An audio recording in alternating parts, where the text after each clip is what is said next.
শান্তর বলতে দেরি, মায়ার পিৎজা মুখে দিতে দেরি নাই। টপাটপ মুখে দিয়ে এক স্লাইস শেষ করে ফেলে।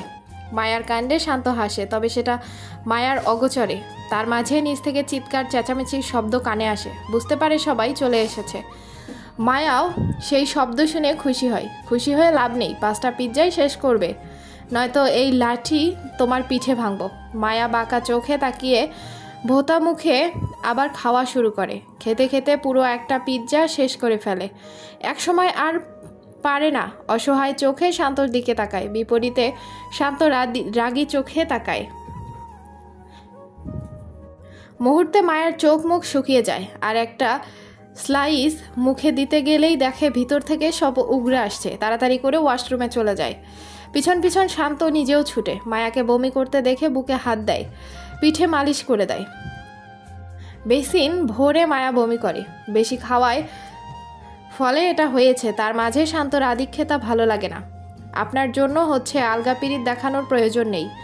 আমার জন্য না, তোমার নিজের দোষে, চুপচাপ দাঁড়াও বলেই হাতে করে পানি নিয়ে মায়ার মুখে দেয়। কুলি করো বলেই পানি নিয়ে মুখটাও মুছে দেয়। শান্তর কথা মতো মায়া কুলি করে, তাই ভালো লাগে না।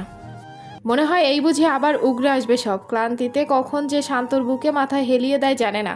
শান্ত সযত্নে মাথাটা এক হাতে ধরে চোখ মুখ মুছিয়ে দেয়, বুকের কাছে চেপে রাখে।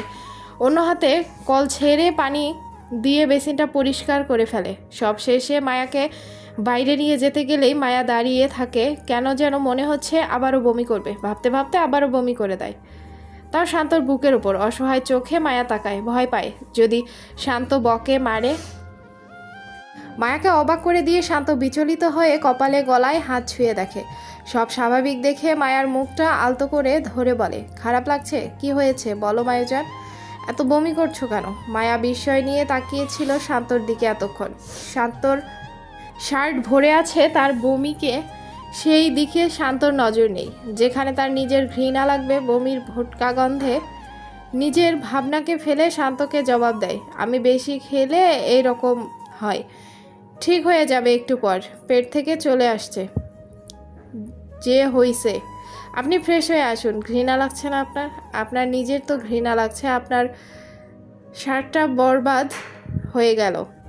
শান্ত কিছু না বলে মায়াকে ধরে বেডে বসিয়ে দেয়।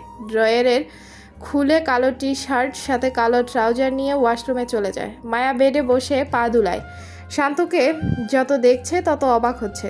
তার মুখে ঘৃণা তো দূর, বিরক্তির ছিটে ফোটাও নেই। বুঝতে পারে না এটা কেমন ছেলে। সে হলে নিশ্চয়ই নিজেও বমি করে দিত ঘৃণায়। পাশ ফিরে তাকিয়ে দেখে 4টা পিৎজা পড়ে আছে। শান্তর পাগলামির কথা ভেবে দীর্ঘশ্বাস ফেলে। বুঝতে পারে একটু না অনেক বেশি ওভার পসেসিভ শান্ত তাকে নিয়ে। 30 মিনিট পর মায়া এখনও সেই জায়গায় বসে আছে। শান্তর অনুমতি ছাড়া ভয়ে যায়নি। কখন আবার কি করে বসে। পিৎজাগুলো সরিয়ে রাখো, আর খেতে হবে না। আজকের পর থেকে কোনো ছেলের আশেপাশে দেখলে পা ভেঙে ঘরে বসিয়ে রাখবো আমি। ঘেঁষাঘেঁষি করে দাঁত কেলিয়ে খাওয়া তো দূরের কথা, চুল ঝাড়তে ঝাড়তে কথাগুলো বলে শান্ত ওয়াশরুম থেকে বেরিয়ে আসে, গলায় টাওয়াল জড়ানো। নাও মাথা মুছে দাও। আমি তো কি, চুপচাপ মাথা মুছো, বেশি কথা বলো না। বাধ্য হয়ে মায়াও তাই করে। কানে আসে জয়ের গলা। শান্ত অবাক হয়, তবে মায়ার হাতে মাথা মুছানোর জন্য ছটপটে করে। নিচে যায় না। মায়ার কানেও এসেছে অপরিচিত পুরুষের গলার স্বর। চিনে না বিধায় চুপচাপ থাকে। মাথা মুছা শেষ হতেই শান্ত উঠে ড্রেসিং টেবিলের সামনে গিয়ে নিজেকে পরিপাটি করে নেয়। বিছানার কাছে এসে মায়ার কপালে চুমু দিয়ে হাতে বেছে যাওয়া পিৎজাগুলো নেয়। রুম থেকে এক পাও বের করবে না। অর্ডার দিয়ে নিচে চলে যায় শান্ত। শান্তকে রুম থেকে বেরিয়ে যেতে দেখে ছটপটে করে আড়াল থেকে শিরু চৌধুরী আর শান্তির রুমে ঢুকে। একটু আগে জয়কে নাস্তা দিয়ে মেয়ে দুজনেই এখানে দাঁড়িয়েছে। মায়ার জন্য ভীষণ টেনশন হচ্ছিল। ভাবনার মাঝে ঘরে এমন তড়িঘড়ি করে মামনি আর শান্তিকে ঢুকতে দেখে অবাক হয় মায়া। মামনি এসে এক পাশ থেকে জড়িয়ে ধরে অন্য পাশ থেকে শান্তি।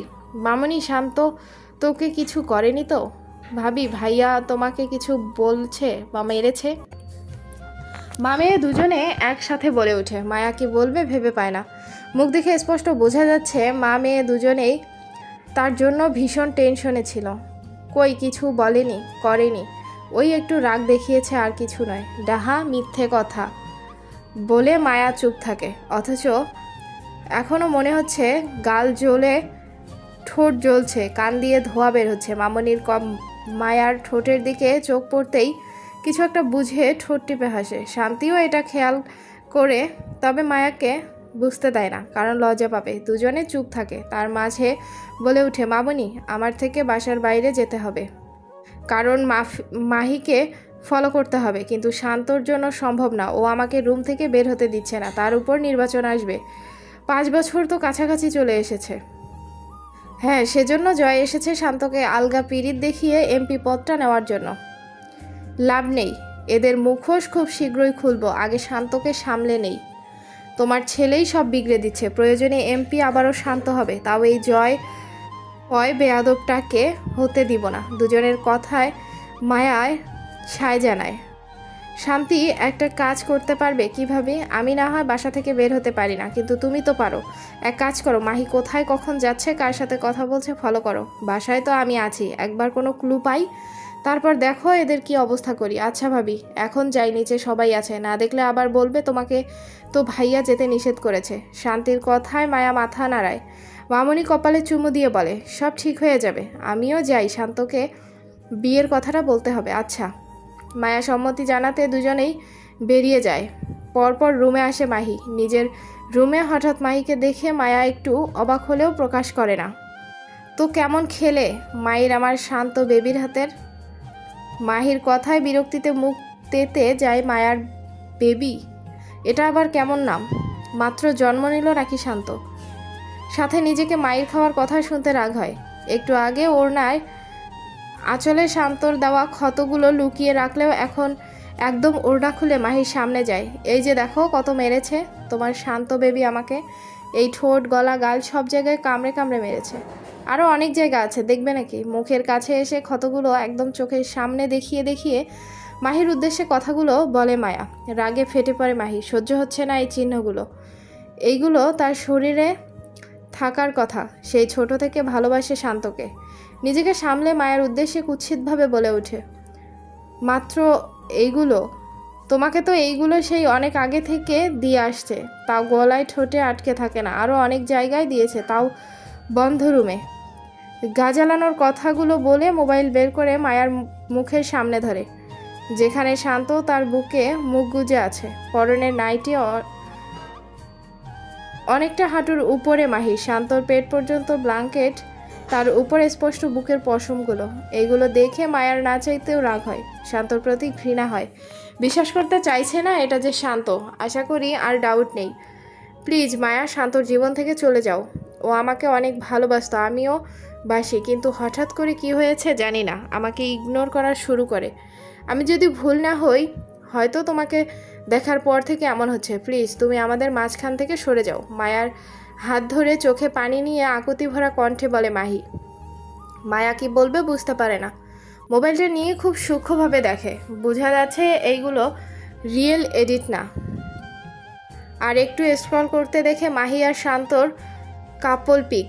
মনে কৌতূহল জাগে। আরও স্ক্রল করে সাথে সাথে চোখের সামনে ভেসে ওঠে হাজারো পিক, সব শান্তকে জড়িয়ে। মাহি বিশ্বাস করতে পারছে না শান্ত এমন। কপাল ঘেমে ঘাম গড়িয়ে পড়ে। ওড়না দিয়ে তা মুছে মোবাইলটা বাড়িয়ে দেয় মাহির হাতে। প্লিজ মাহি, এখন যাও, ভালো লাগছে না আমার, বলেই ব্যালকনিতে চলে যায় মায়া।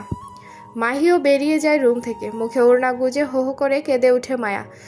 কেন কান্না করছে সে জানে না, শুধু জানে বুকের এক কোণে ভীষণ ব্যথা হচ্ছে। অনুভব করছে অস্বাভাবিকভাবে কাঁপছে তার বুক।